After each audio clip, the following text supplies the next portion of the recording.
Vega 105.8 y 89.1 en Santander. Buenas noches, Antonio. Hola a todos. Bienvenidos al programa que os va a poner los pelos como escarpias de miedo que vais a pasar hoy, nenes. Una semana más con vosotros, Anita y Antonio. Nuestro teléfono, os le recordamos de entrada, para que no se os olvide, 942 80 15 79, Onda Norte en el 89.1 para la costa y el 105.8 para la zona de Torrelavega. Bueno, pues, ¿de qué vamos a hablar esta noche, Anita? De algo que a toda la gente le va a intrigar y gustar. El hombre lobo. Oye, Antonio, no habrás estado mordido por el hombre lobo esta noche, ¿no? Un poco rabioso sí que estoy, pero vamos, no porque me haya mordido ningún bicho raro. Y luego hablaré también acerca del Palacio de Linares. ¿Y tú, Antonio? Yo hablaré, como todas las noches de los jueves. Pues quizá hoy hablemos de algo misterioso como puede ser el Triángulo de las Bermudas y algo para informar a la gente, que muchos han oído hablar de él, pero poca gente sabe de verdad qué es y de qué se trata, que es el Aura.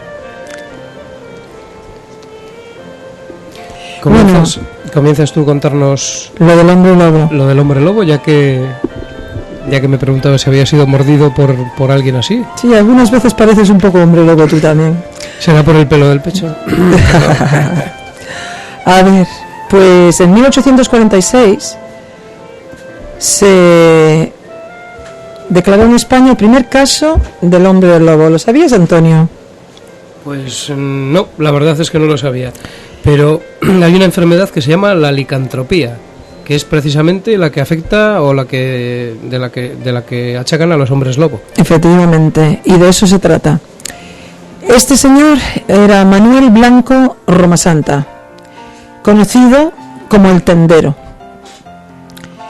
El primer caso fue muy reconocido por toda España y fue cuando este señor, que se dedicaba a ir vendiendo con su carro y su caballo, iba de casa en casa vendiendo ropa y ofreció a Manuela García Blanco y su hija Petra, les ofreció irse de Galicia hasta Santander, aquí a nuestra provincia, Antonio. Mira, qué miedo. Y les ofreció a los dos que si venían a Santander, que él les colocaba como chica de servicio aquí en Cantabria, y la muchacha pues aceptó. Era una chica joven y trajo su hija y vinieron con él, pero nunca llegaron a Santander.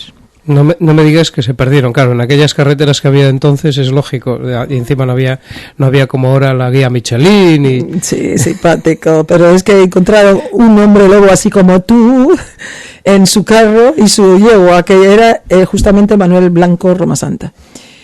Seguidamente, después de la desaparición de Manuela García Blanco, su hermana, Benita García, decidió preguntarle a Manuel si él sabría de otro trabajo que le podría colocar a ella en otra casa en Santander.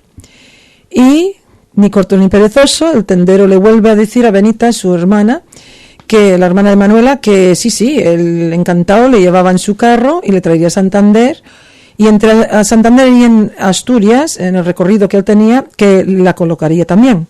Así que Benita acudió con él al carro y se vino con él. Otra chica que desaparece.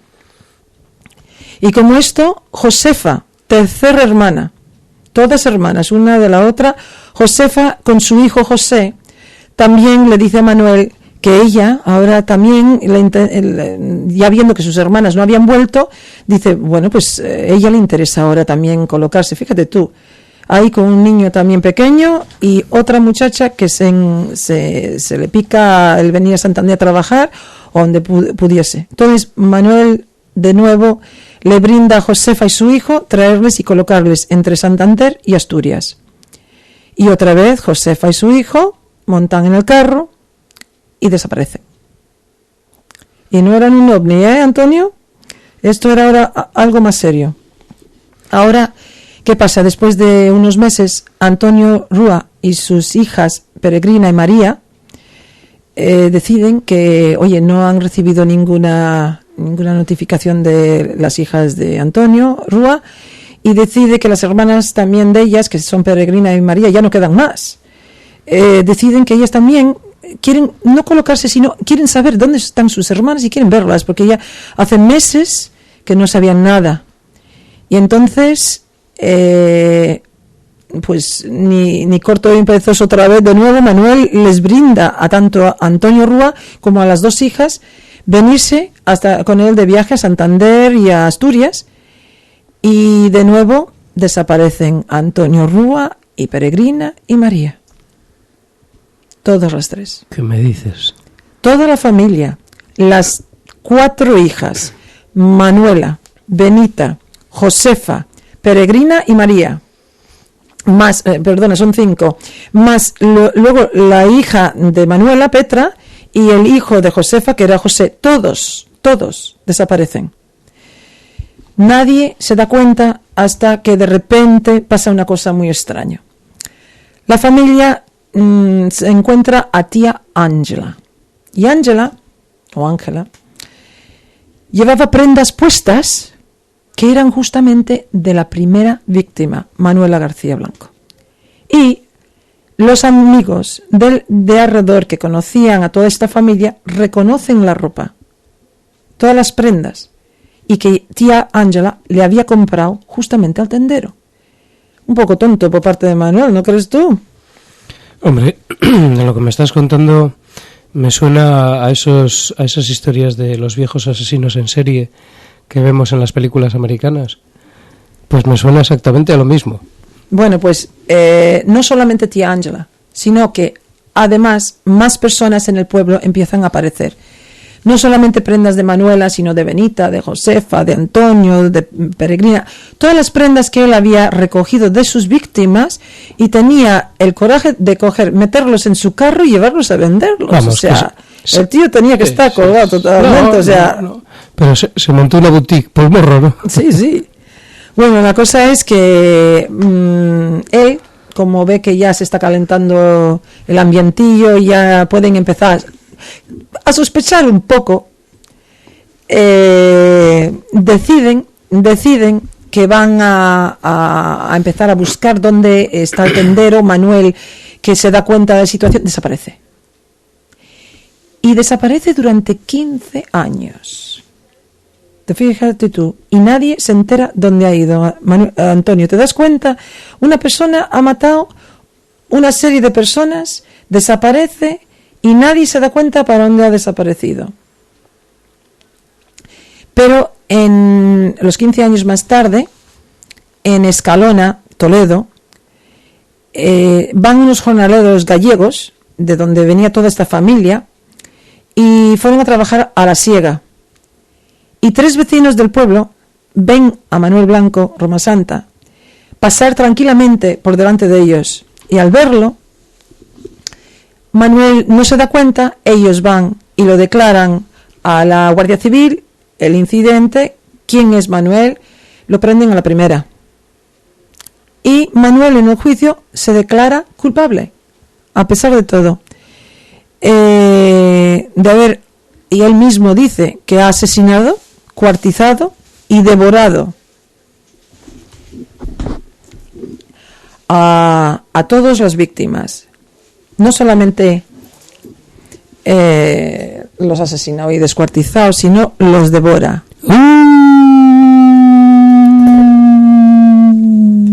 Madre Antonio, esta noche me das miedo, cuando salgamos de aquí, no sé si salgamos enteros o no.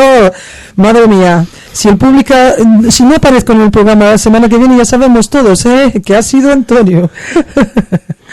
Bueno, la cosa es que él declara que efectivamente que él sí ha asesinado a esta gente, y los restos fueron encontrados en un lugar que él mismo declara que es donde él cometía sus crímenes. Aunque, a pesar de que él se confiesa culpable, él mismo dice que él sufre una transformación a hombre lobo con zarpas y colmillos, y a consecuencia de esto es cuando él asesina a las víctimas que han muerto. Pero a pesar de la culpa que cae sobre él, y él mismo lo admite, y él admite que es el asesino, su abogado, defensor por supuesto, usa el argumento que según los restos hallados en varios de los crímenes donde se encontraba el lugar que él les mostró, donde los crímenes fueron perpetuados por el hombre, que realmente fueron hechos por un lobo real, y que de la forma que han encontrado los trozos de las víctimas, que muestra que no ha sido una persona. Entonces, luego que su cliente era imposible que lo había hecho.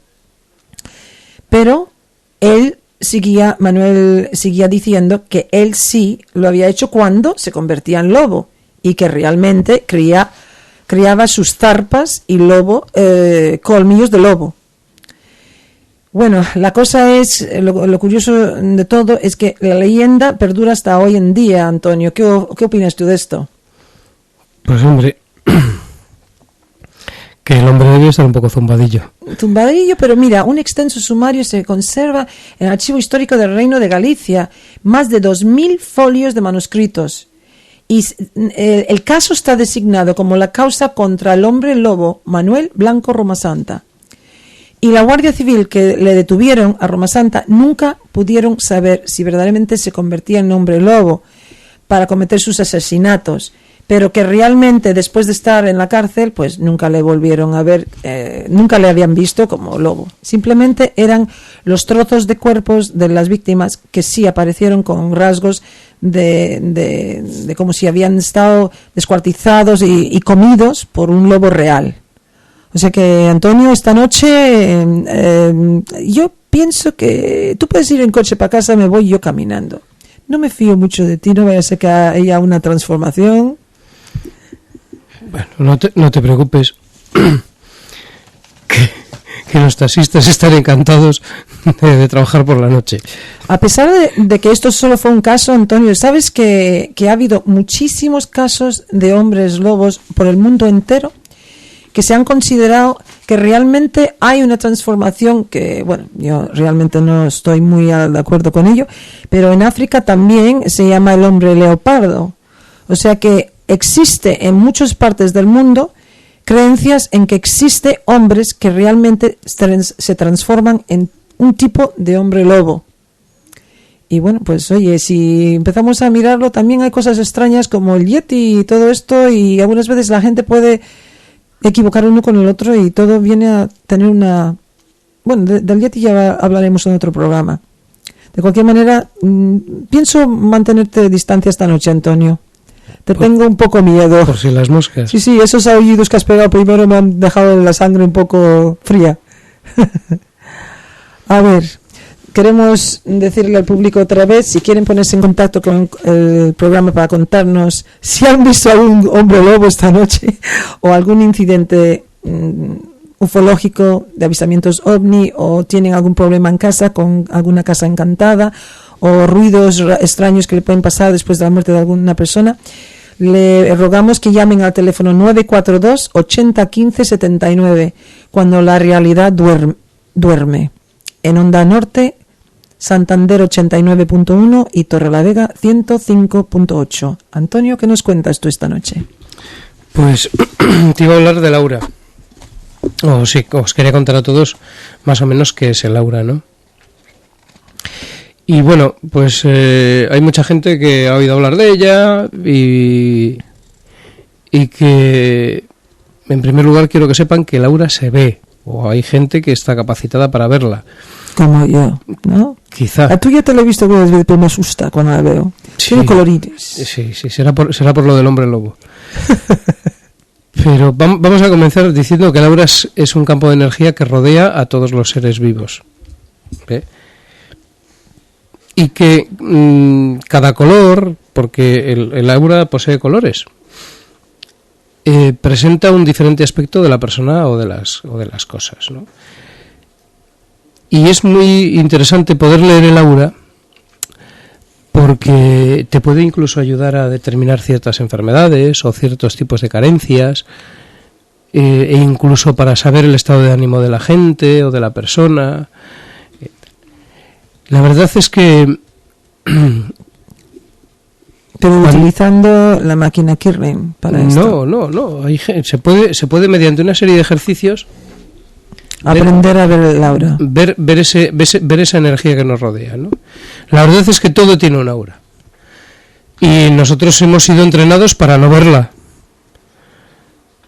Pero con un poco de práctica se puede aprender a ver a verla y a leerla. Hay una forma muy simple que se utiliza para la gente, no como yo que los puede ver, pero sino cualquier persona. Es estar en una habitación con la luz muy apagada y en un rincón ponerse una persona y con el rabillo del ojo mirar a la persona en la penumbra y se suele ver la aura de la persona. Es una práctica muy conocida dentro de la aura, el avistamiento de aura. Bueno, eso te contaré luego las técnicas que hay para poder hacer. Hay muchos sistemas. Incluso te voy a contar los colores que representan cada uno de los colores, porque es muy interesante. La verdad es que al principio todo cuesta, y sobre todo cuando no se está entrenado para verlo, ¿no? Y sobre todo las primeras veces que eres capaz de ver el aura,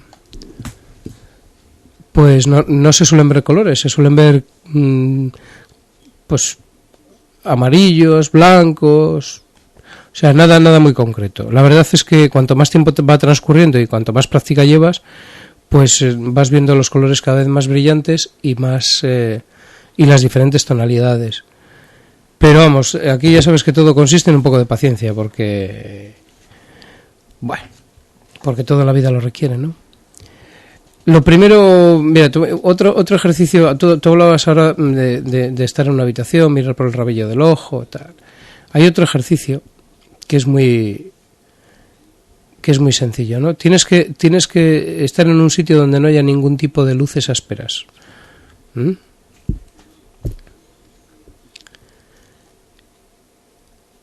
Y es importante tener un pedacito de papel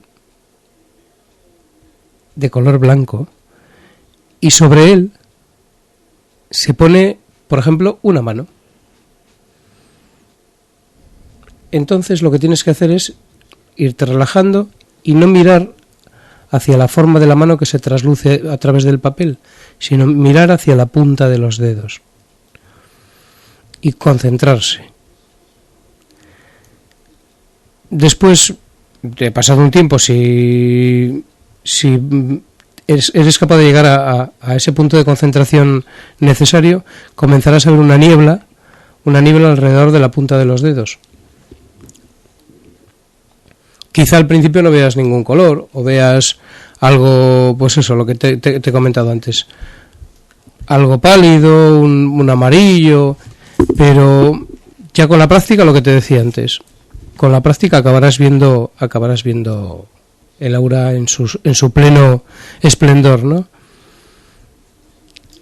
También se puede utilizar otro tipo de objetos, no tiene por qué ser una mano, puedes poner incluso una roca, porque aunque parezca mentira, hasta las piedras tienen aura.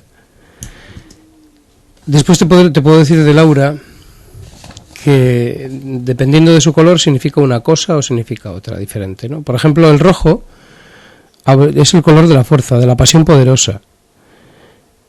La gente con un rojo intenso a su alrededor es una gente que es impulsiva, es nerviosa y que tienen un carácter pues bastante fuerte, ¿no? El anaranjado es el color de la creatividad, es el color de la gente cordial. El amarillo es el color de la actividad mental.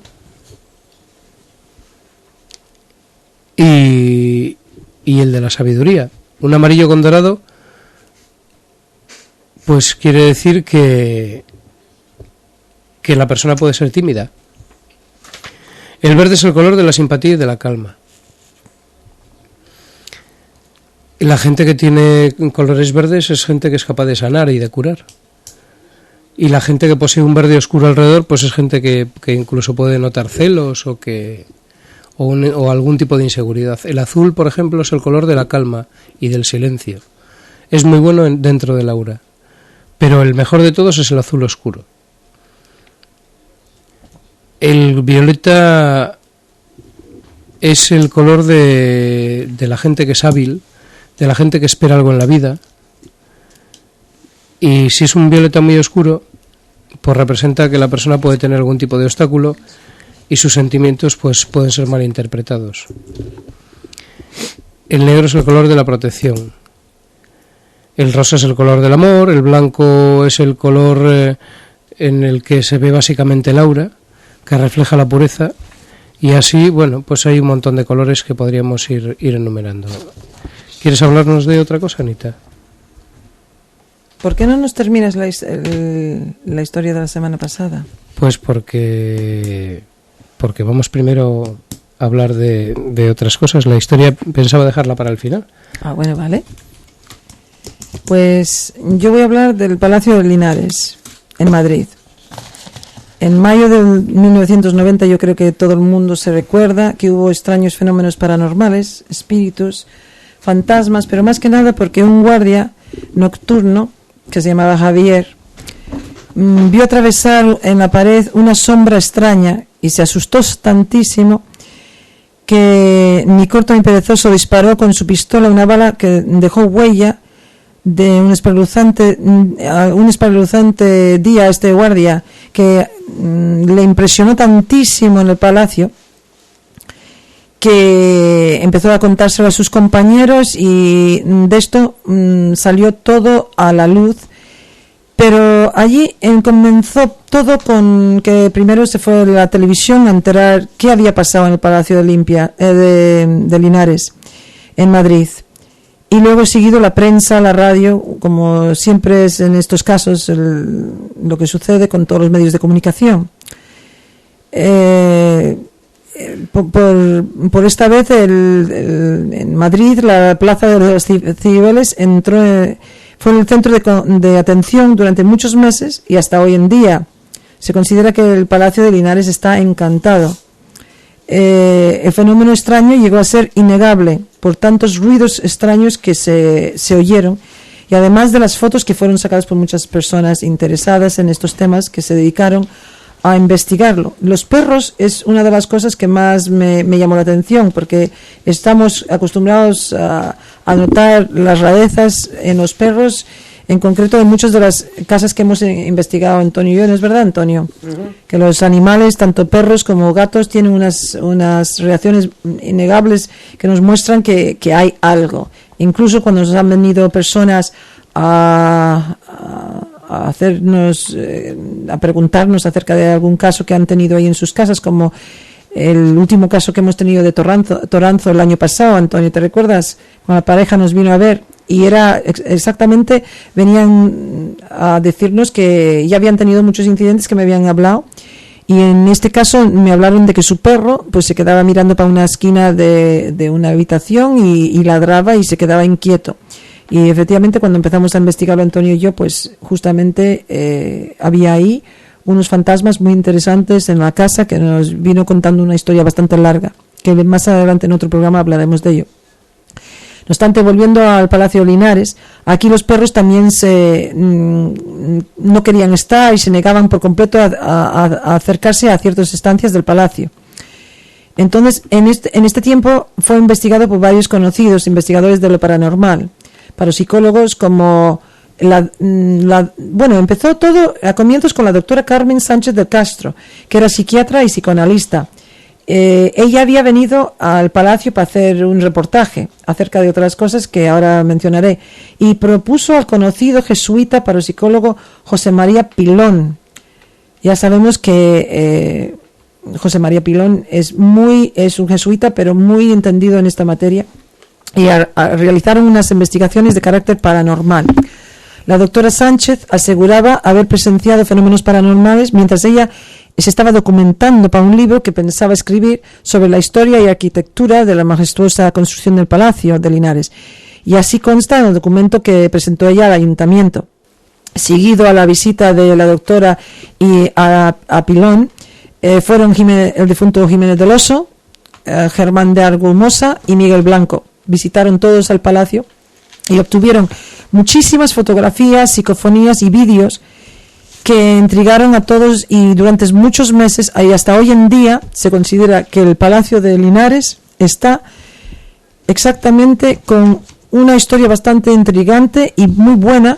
Incluso en una teleplasta que se hizo en el palacio hay el rostro propio del Marqués de Linares. ¿Qué te recuerda eso, Antonio? Eso me recuerda a Limpias. A Limpias. ¿Te recuerdas la mancha de la pared del palacio que era del Marqués de... El jesuita Pilón es muy conocido como el Padre Pilón. Como el Padre Pilón, sí, señor. Y yendo a lo que iba, pues en el Palacio de Limpias también tuvimos al conde Eguiller, que nos salió justamente en la pared. Y como siempre se dice, muchas veces son solamente humedades, pero qué casualidad, que son justamente unas humedades que forman la cara del marqués o el conde o quien haya vivido en el lugar. Esto es algo que a nosotros no nos sorprende, ¿no es verdad, Antonio? Con todas las psicofonías que tenemos, teleplastas y todo lo que nos ha pasado en estos últimos años, pues no. El Palacio de Linares me recordó muchísimo al Palacio de Limpias. Vamos a recordar otra vez al público que quieran ponerse en contacto con el programa al 942 80 15 79 de Cuando la Realidad Duerme, en Onda Norte, Santander 89.1 y Torrelavega 105.8. Antonio, a ver, ¿de qué nos cuentas ahora? Yo creo que parece que la gente tiene miedo a llamar y a contar sus problemas. Sí, me parece que sí. O quizás es que estén tan atentos a ver lo que le estamos contando que se lo están pensando mucho para llamarnos, ¿no? Pues sí. ¿Sabías que hay un sitio en el mundo en el que constantemente desaparecen aviones y barcos y gente? En muchos sitios en el mundo. Ya, pero hay uno muy significativo. El Triángulo de las Bermudas. Que es el más conocido, porque luego tienes el Triángulo del Diablo, que está en la zona de Asia. Pero el más conocido de todos... El más conocido, sí. Es muy curioso porque todos estos tipos de triángulos donde se producen misteriosas desapariciones se dan a lo largo de una línea que rodea al mundo. Y coincide con las líneas telúricas de la Tierra, donde también hay zonas volcánicas y zonas de fallas en la corteza terrestre. Y bueno, concretamente el más conocido por la gente, pues ya te digo, es este Triángulo de las Bermudas, que se encuentra justamente entre al sur de los Estados Unidos, en la península de Florida. La verdad es que ¿sabías que las primeras informaciones sobre él se remontan ya a Cristóbal Colón?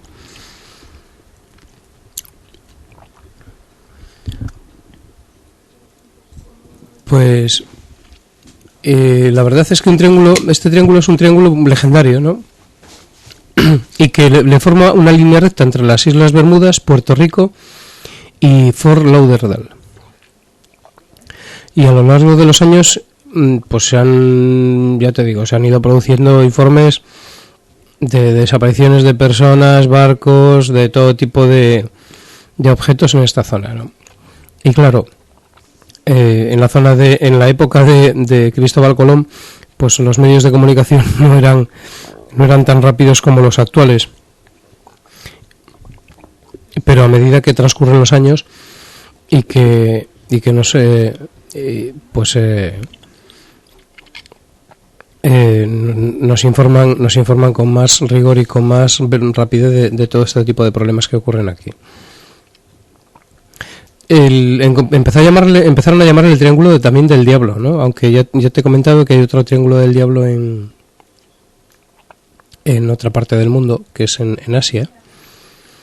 Y esto estaba basado en la superstición de que era el mismo diablo que se encontraba oculto en esta zona y engullía Con deleite a todos los viajeros cansados y perdidos que se adentraban en sus dominios, ¿no?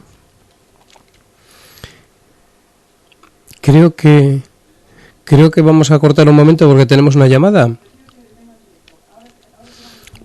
Sí, oye, ¿nos podéis pasar por favor esa llamada en directo?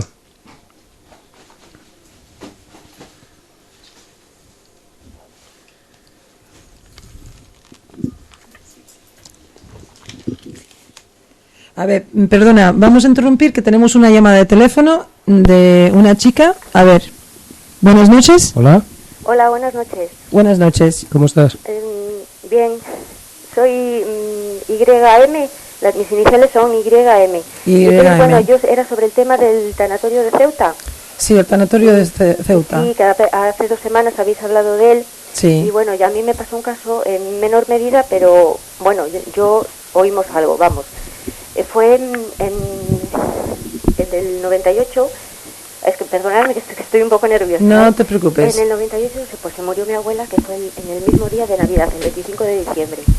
Entonces, bueno, en ese día había fallecido mucha gente, ella se murió en Sierra Llana, había fallecido mucha gente y entonces no había sitio en Sierra Llana, estaban todos los sanatorios ocupados, en el asilo, en todos los sitios. Entonces nos tocó llevarla al Río Cabo. Entonces, pues allí estábamos solos, la gente se fue marchando, bueno, nosotros, a última hora, digo, está el guarda y tal, había una ganadería también con luz a unos 300 o 200 metros y no teníamos tampoco la cosa esa de que nos quedábamos solos. Pero ¿qué pasó? Que se hizo de noche y pues la ganadería apagaron todas las luces, todo quedó en silencio y el guarda coge la moto y se marcha. Perdóname, estoy un poco nerviosilla, ¿eh? Bueno, no te preocupes. Entonces, todo se quedó muy en silencio. Entonces nos quedamos allí hasta que nos entró el sueño, nos dormimos. Y en esto que de repente, cuando ya nos había entrado el sueño, nos acostamos en los sillones y oímos un suspiro de mujer. Y bueno, le podía haber oído yo sola, pero es que lo oyó mi hermana y se despertó también. ¿Y la persona que estabais ahí era una mujer o un hombre? Era mi abuela. Sí, era tu abuela la que había fallecido, era una mujer. 96 años. Entonces, bueno, pues la primera, eso fuimos, digo, vamos donde mi abuela a verla, digo, a ver si es que la queda un hilo de, que habíamos toda esa tarde, digo, la queda un hilo de vida, de algo, y no, nada, tenía los ojos, la boca todo cerrado, y no, nada. Bueno, pues nos volvimos y bueno, será algo que nos ha parecido oír, y nos volvimos a echar los sillones a dormir. Mi cuñado no había oído nada, estaba dormido. Le despertamos, pero no, él dijo que no había oído nada. Nos volvimos a dormir, y entonces, pues volvimos a oír otra vez ese suspiro, un suspiro como de mujer, como hizo así, así una cosa así. Otra vez despertando, eso, ay, pues ¿qué ha sido eso? Pues, ¿lo has oído? Pero es que lo habíamos oído las dos, mi hermana también y yo, las dos. O sea, que lo oye una persona sola y me ha parecido oír esto. Es que ella también lo oyó, mi hermana. Y bueno, pues ya así pasamos la noche y ya contra la mañana, sería pues por las 6, las 7 de la mañana, pero como era en diciembre, pues era de noche cerrado. Eso ya fue lo peor. De repente, todo en silencio, estábamos dormidas y de repente oímos como un grupo de gente, una pandilla que se acercaba hacia nosotras desde afuera adentro, como dando patadas y voces. Decían que, y patadas y palos, como si tendrían palos en la mano, un miedo. Y entonces ya, ahí lo oyó mi cuñado y se despertó, se levantó rápidamente y salimos afuera. Y afuera todo en silencio. Ahí no se oía nada, todo negro, la noche negra, como todo. Y bueno, ya mi cuñado cogió miedo, entramos, cerró la puerta. Y ahí estuvimos hasta que amaneció, todo se quedó en silencio y hasta que amaneció, que ya después pues la ganadería aquella que está a 300 metros así, ya vimos que encendieron las luces, ya era otra cosa, pero pasamos una noche pues como muy rara.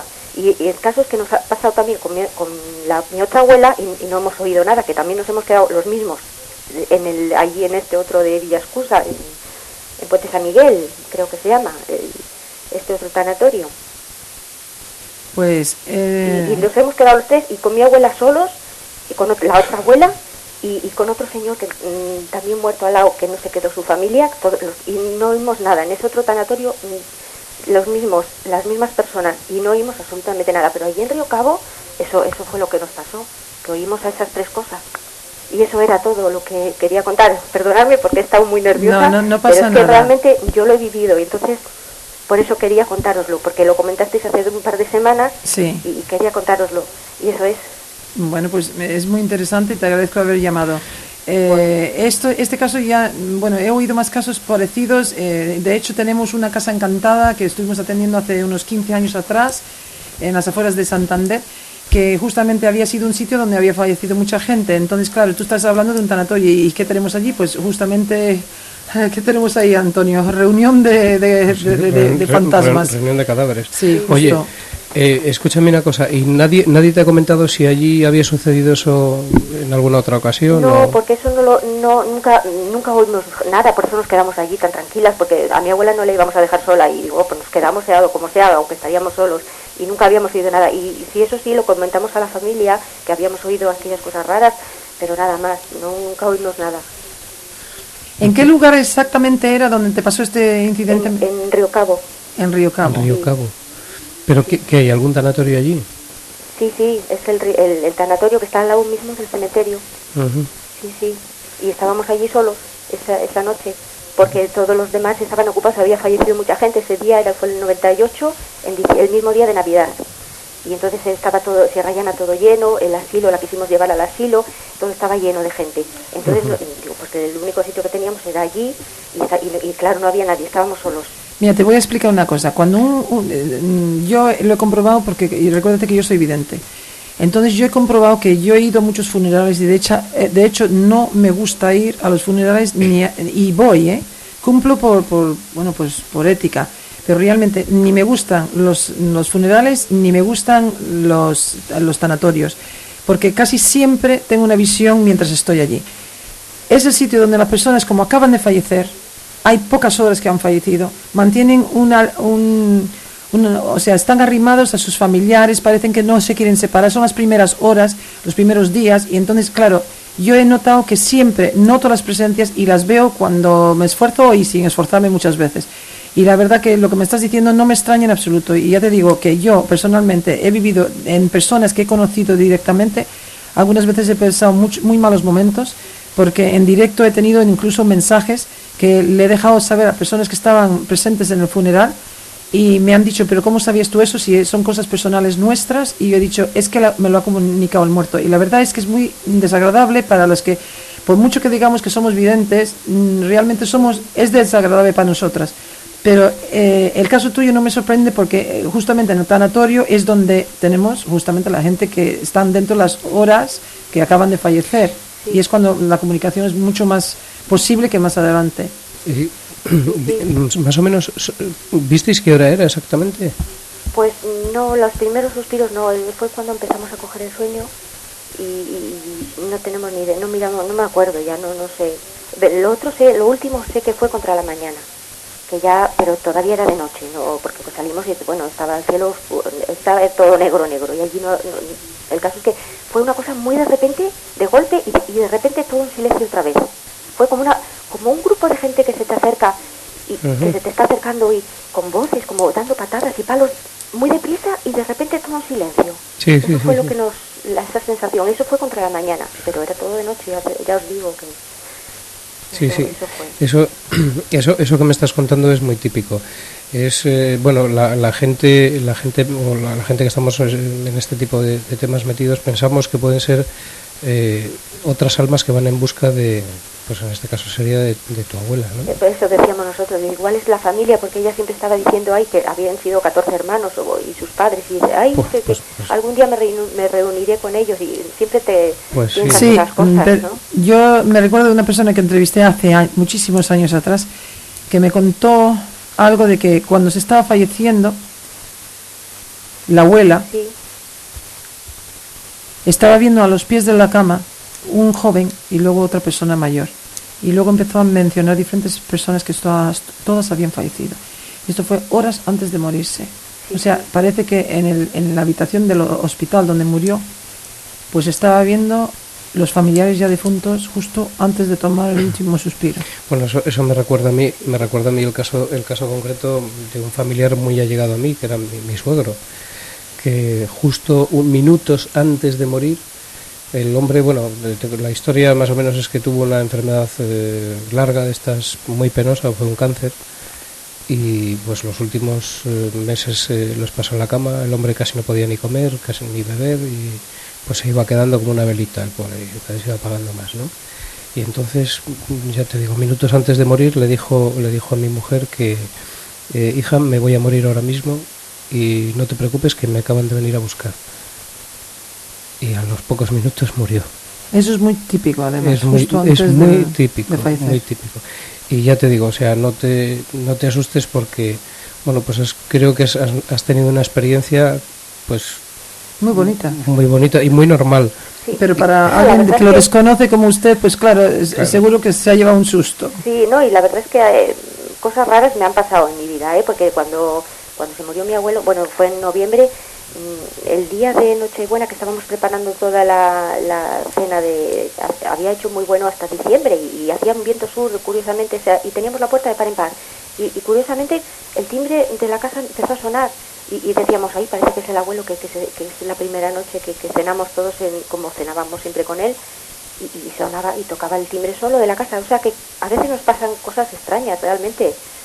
Mira, yo te voy a contar, ahora que has llamado tú la atención de tu abuelo, pues te voy a decir que yo era una chavala, tendría yo 16 años así, cuando falleció mi abuelo. Y resulta que mi abuelo, pues vivíamos todos en un chalet y su dormitorio estaba abajo, pero hacíamos la vida arriba. Y el nuestro estaba arriba, y lo de mis padres también. Entonces, mi abuelo falleció en la habitación de abajo. Y él tenía costumbre de por la mañana levantarse y subir las escaleras arriba a desayunar con nosotros. Y sus pisadas pues arrastraba un poco los pies. Entonces ya sabes que cada uno reconocemos las pisadas de diferentes miembros de la familia. Ya enterrado y habiendo pasado 3 o 4 días, mi madre y yo estábamos en la cocina y me recuerdo que perfectamente los perros que teníamos en casa empezaron a ladrar y oímos perfectamente los pasos de mi abuelo subiendo las escaleras, o sea, perfectamente se vio que era mi abuelo el que subía los pasos. Y yo le hice el comentario a mi madre, mamá, es abuelito. Y justamente mi madre reconoció los pasos de su padre, salimos corriendo hacia la escalera, y por supuesto ni vimos nada, ni había nada, pero el perro sí se quedó parado mirando a la escalera.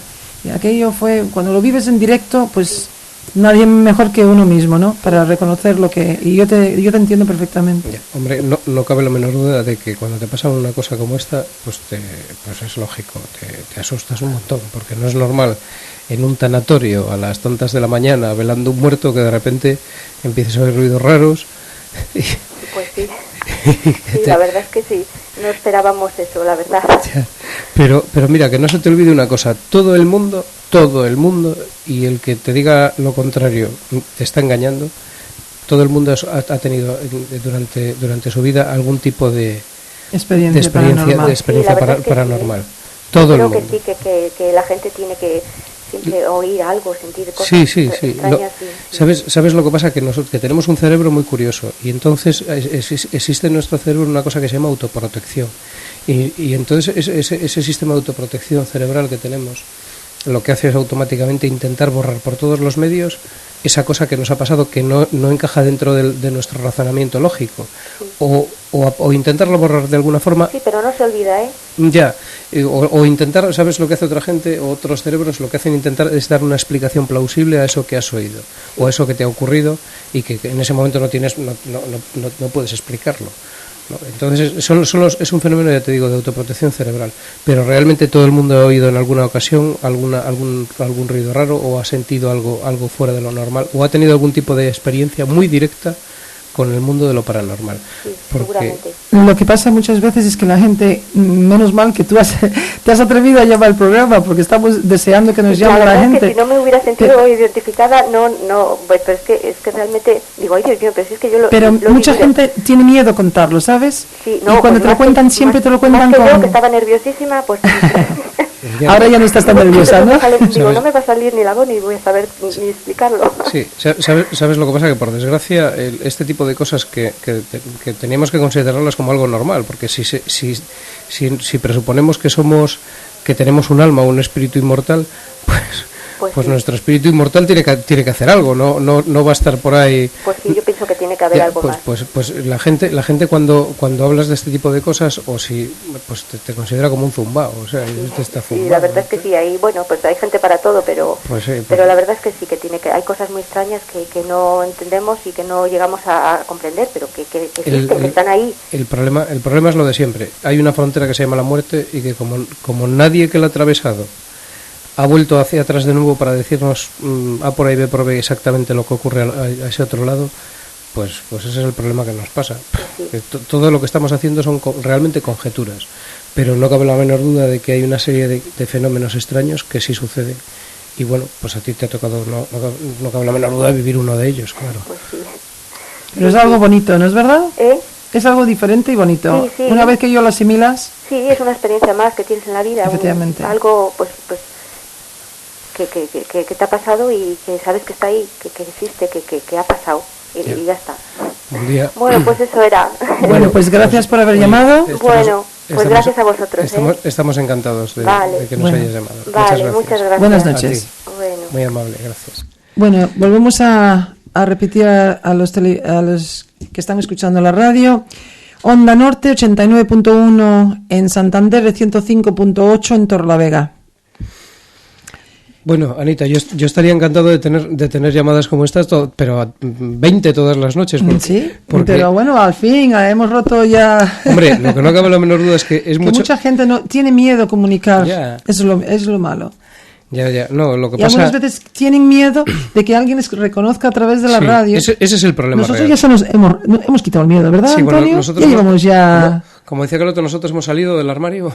Sí, ya nos hemos vacunado. Ya da igual que se rían, que no se rían. Aquí estamos. Y mantendremos aquí luchando para escuchar todos los problemas que traen todo el mundo y que no saben cómo explicarlos porque son paranormales. Seguimos, Antonio. Pues sí, estaba contándoos el Triángulo de las Bermudas. Estaba hablando de él.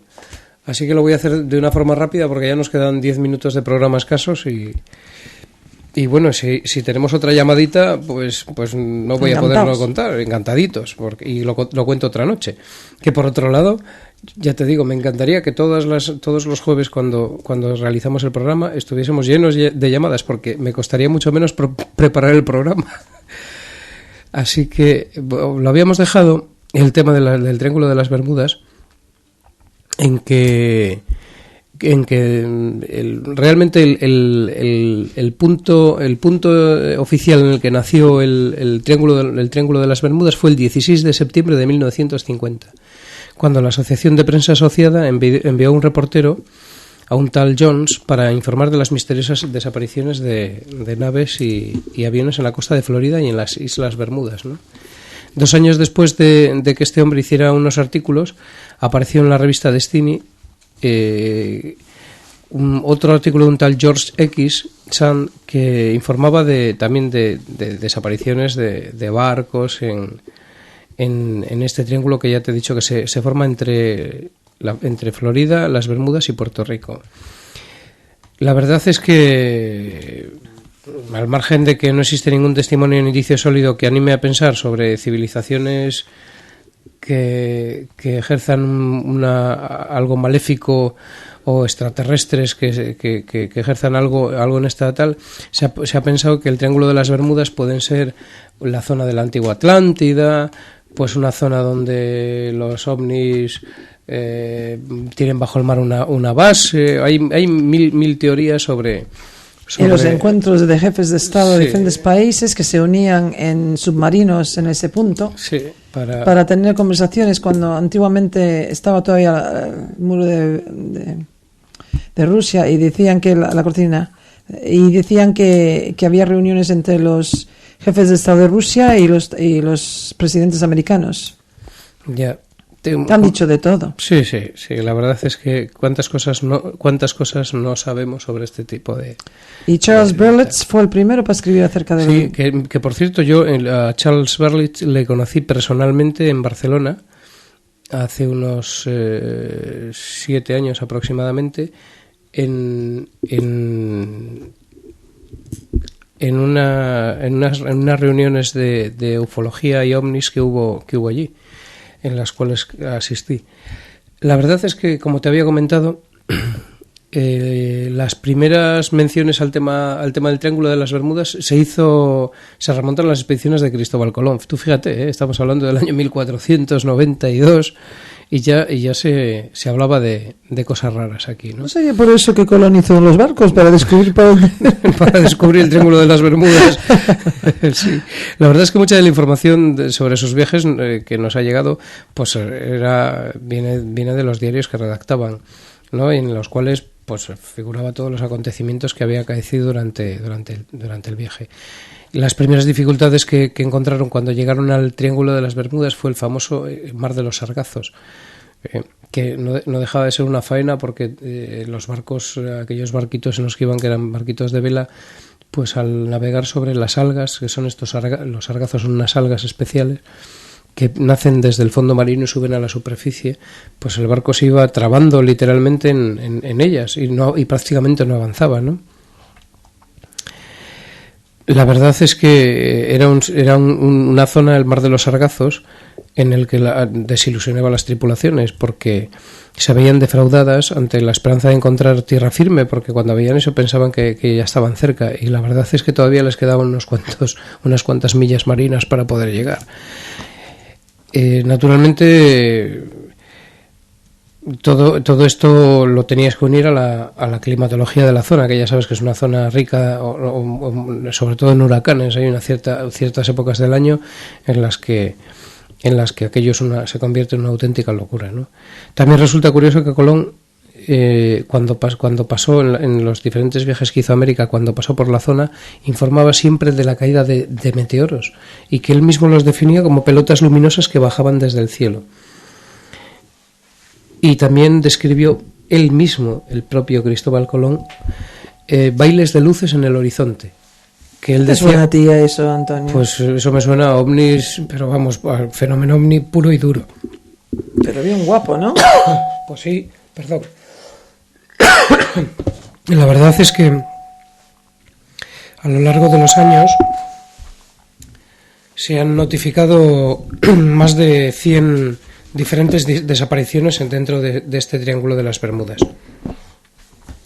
La primera muy conocida fue la del navío Marie Celeste en 1872.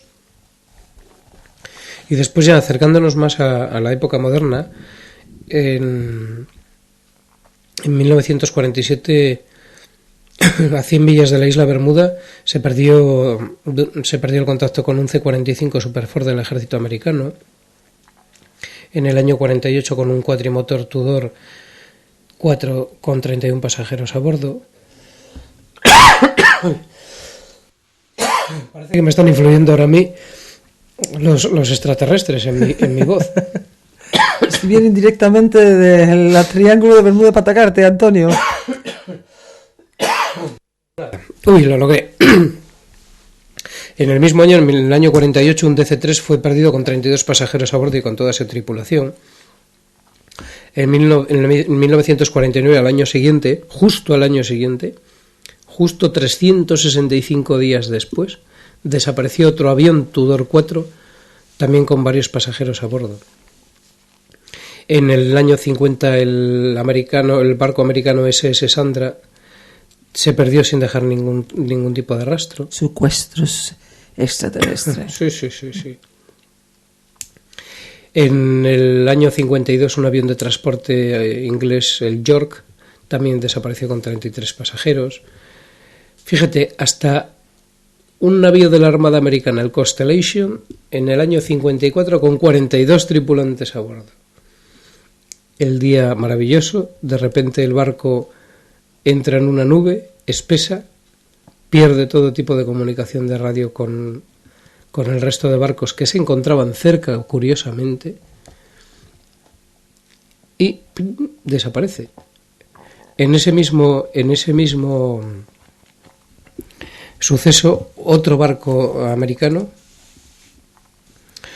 uno catalogado como P5M, que arrastraba una gabarra, una plataforma que no poseía ningún tipo de motor, sino simplemente era una plataforma sobre la cual pues llevaban era una plataforma de carga. esa plataforma de carga también fue engullida por la niebla, la misma que hizo desaparecer el Constellation.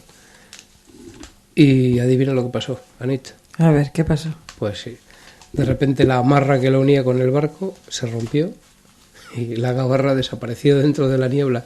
Tampoco la lograron encontrar. 2 años después de esto, un hidroavión Martin con 10 tripulantes a bordo también desapareció. Más cercano a nosotros, en el año 63, el barco Reina de Safer también desapareció sin dejar rastro. En el 67, un carguero militar, el IC-122. Incluso el fletador francés Milton Latrides desapareció en el año 70 en su barco en el Triángulo de las Bermudas. Otro barco alemán, el Anita, ¿te suena? Un barco, además, sí, Anita. Oye, no, yo no he sido un barco, te lo aseguro. Ha desaparecido de repente, Dios mío, que le hemos encontrado. Bueno, si tú puedes ser el hombre lobo. Y pues ese barco no era ninguna bicoca, era un bichito de 20.000 toneladas. Desapareció con 32 tripulantes. Y muy cercano a nosotros, en el año 97, un yate alemán con toda su tripulación a bordo desapareció. La verdad es que, lo que te decía antes, que hay autores que opinan que en la zona del Triángulo de las Bermudas está alojada la mítica ciudad perdida de la Atlántica. Naturalmente nunca se ha extraído evidencias que puedan demostrar que esta teoría es cierta, ¿no? Pero la verdad es que a la hora de la verdad... Que realmente Atlántida quizás nunca existió. Ya, bueno, es que como la sitúan en 1000 sitios, la sitúan incluso en el centro del mar Mediterráneo.